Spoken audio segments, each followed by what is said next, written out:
Assalamualaikum warahmatullahi wabarakatuh. Selamat pagi anak-anak ibu semuanya. Bagaimana kabarnya hari ini? Mudah-mudahan kalian semua dalam keadaan sehat walafiat.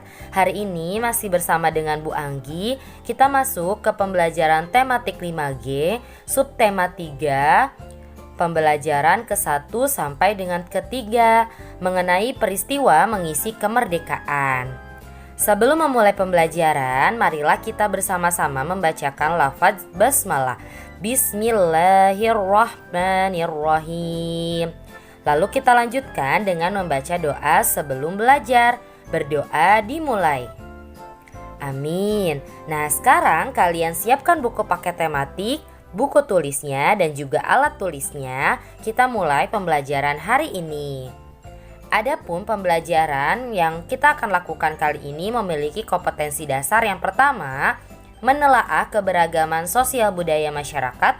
Yang kedua, menggali informasi penting dari teks narasi sejarah yang disajikan secara lisan dan tulis. Yang ketiga, menganalisis pengaruh kalor terhadap perubahan suhu dan wujud benda dalam kehidupan sehari-hari.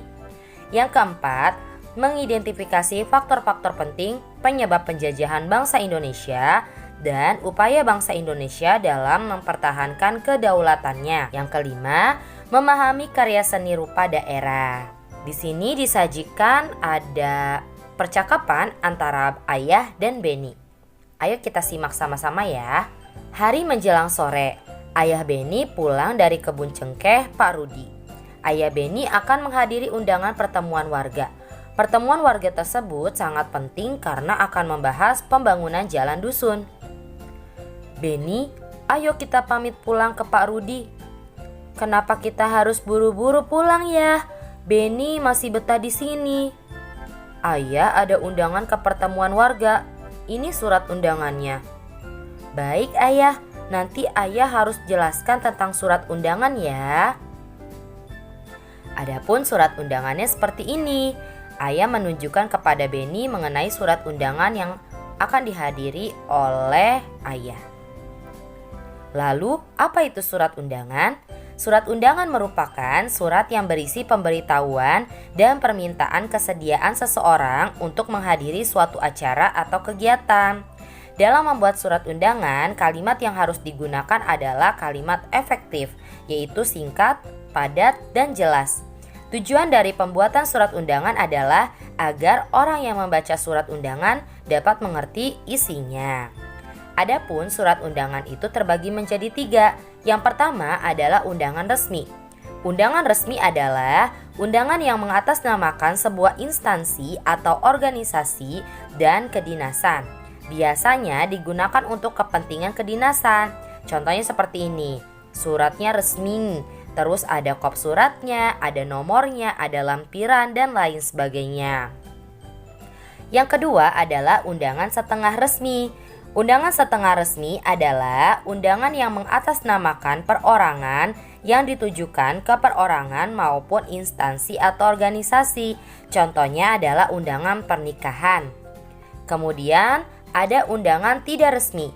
Undangan yang tidak resmi adalah undangan yang mengatasnamakan perorangan yang ditujukan kepada perorangan untuk kepentingan perorangan itu sendiri. Contohnya, undangan untuk acara ulang tahun anak-anak.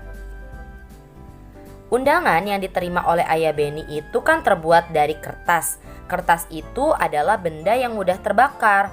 Tahukah kamu bahwa pada peristiwa pembakaran itu terjadi perubahan bentuk benda karena kalor, tetapi tidak mengubah wujud bendanya. Kertas merupakan benda padat, dibakar dengan api atau panas, dan berubah menjadi abu yang juga masih bendanya adalah bentuk benda padat. Hanya saja berubah bentuknya. Salah satu perubahan wujud benda yang mungkin tidak kalian sadari adalah penyubliman. Kapur barus merupakan benda padat yang ada dalam waktu tertentu dan bisa berubah menjadi gas. Kapur barus mengalami peristiwa namanya penyubliman. Menyublim adalah peristiwa berubahnya wujud benda dari padat ke gas. Lalu perubahan wujud lainnya adalah peristiwa pengkristalan. yaitu perubahan wujud benda dari gas menjadi padat dengan proses pelepasan ataupun penyerapan kalor. Contohnya ada pada salju dan gas yang didinginkan. Lalu peristiwa lainnya adalah pada proses pembuatan garam dari air laut. Dalam kehidupan bermasyarakat, perubahan itu bisa saja terjadi. Perubahan dapat terjadi berupa fisik atau berupa perilaku masyarakat. Perubahan secara fisik itu meliputi hal-hal atau perubahan yang dapat kita lihat. Contohnya, perubahan kenampakan suatu wilayah karena pembangunan gedung-gedung, sarana prasarana, dan juga jalan-jalan. Generasi penerus bangsa harus mengupayakan agar pembangunan manusia seutuhnya dapat dilakukan dengan cara yaitu mencintai dan bangga menjadi bangsa Indonesia. Kita bangga dengan hasil dan produk buatan dalam negeri. Nah, ini adalah contoh dari bagaimana pembangunan itu bisa berjalan di Indonesia. Adanya pembangunan jalan, ada pembangunan jembatan, pembangunan atau renovasi pasar. Itu adalah salah satu bentuk dari pembangunan di masyarakat kita. Sebagai bentuk rasa cinta kita terhadap bangsa Indonesia, kita bisa mempelajari budaya bangsa kita. Contohnya, kita mempelajari karya seni rupa daerah. Seni rupa daerah adalah seni rupa yang terdapat di berbagai daerah di Indonesia. Yang pertama adalah seni lukis daerah. Seni lukis yaitu seni menggambarkan objek-objek berupa pemandangan alam, tumbuhan, binatang, manusia, benda di alam, dan untuk menimbulkan perasaan keindahan. Salah satu seni lukis yang terkenal adalah seni lukis dari Bali yang bernama seni lukis Kamasan. Contohnya ada pada gambar ini ya. Seni lukis daerah lainnya adalah contohnya seni lukis kaca dari Cirebon. Nah, seni lukis ini dibuat dengan cara terbalik menggunakan media kaca. Temanya biasanya berupa wayang dan batik Cirebon. Contohnya ada pada gambar ini ya. Berikutnya seni patung daerah. Seni patung adalah seni membuat bentuk manusia atau binatang dengan bahan yang lunak atau bahan yang keras. Contoh yang terkenal adalah contoh patung tradisional yaitu patung Asmat yang dibuat oleh suku Asmat yang berasal dari Papua. Kemudian yang ketiga ada seni kriya. Seni kriya adalah seni kerajinan dalam membuat benda-benda pakai berdasarkan kegunaan dan keindahannya dalam kehidupan sehari-hari. Contohnya adalah kain songket, kain batik, kain tenun seperti pada gambar. Nah, seni kriya juga ada yang berupa anyaman, yaitu seni menjalin bahan berbentuk bilah atau batang dengan menggunakan pola tertentu sehingga terbentuk sebuah benda. Contohnya tikar, keranjang, bakul, kursi, atau alat-alat rumah tangga lainnya seperti pada gambar ya. Seni kriya juga ada berupa seni ukir, yaitu menggunakan motif tertentu dan memiliki makna serta keunikan tersendiri. Contohnya pada ukir Jepara atau pada ukir Bali yang paling terkenal. Seperti pada contoh, ini adalah contoh ukir Jepara. Nah, bagaimana sih ketika kita mengisi kemerdekaan kita itu harus bagaimana? Nah, mengisi kemerdekaan itu dilakukan dengan mengamalkan nilai-nilai Pancasila dalam kehidupan sehari-hari. Lalu bagaimana sih sejarah lahirnya Pancasila? Pancasila berasal dari bahasa Sanskerta, yaitu dari dua kata, yaitu panca dan sila. Panca artinya 5, sila artinya dasar. Lahirnya Pancasila itu terjadi pada sidang BPUPKI pertama. Ada beberapa tokoh yang mengemukakan pendapatnya. Ada 3 ya. Yang pertama di tanggal 29 Mei 1945 oleh Muhammad Yamin. Beliau mengusulkan 5 dasar negara yaitu 1. Peri kebangsaan, 2. Peri kemanusiaan, 3. Peri ketuhanan, 4. Peri kerakyatan, dan yang kelima kesejahteraan rakyat. Yang kedua adalah tokoh bernama Profesor Dr. Mr. Supomo pada tanggal 31 Mei 1945.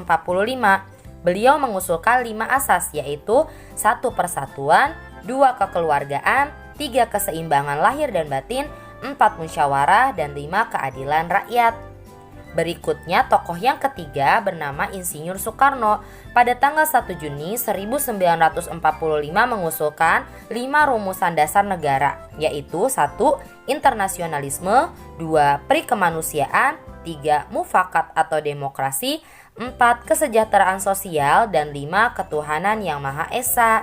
Setelah mengalami proses yang panjang, diputuskanlah dasar negara yaitu berupa Pancasila dan dipilihlah hasilnya yaitu dari yang diusulkan oleh Insinyur Soekarno. Sehingga Pancasila itu diperingati setiap tanggal 1 Juni 1945.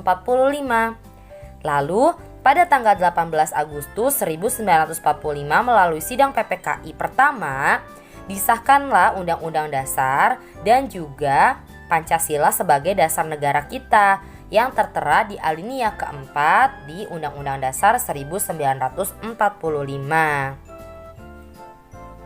Nilai-nilai Pancasila sesungguhnya itu sudah ada dalam kehidupan bangsa Indonesia yang beragam ini.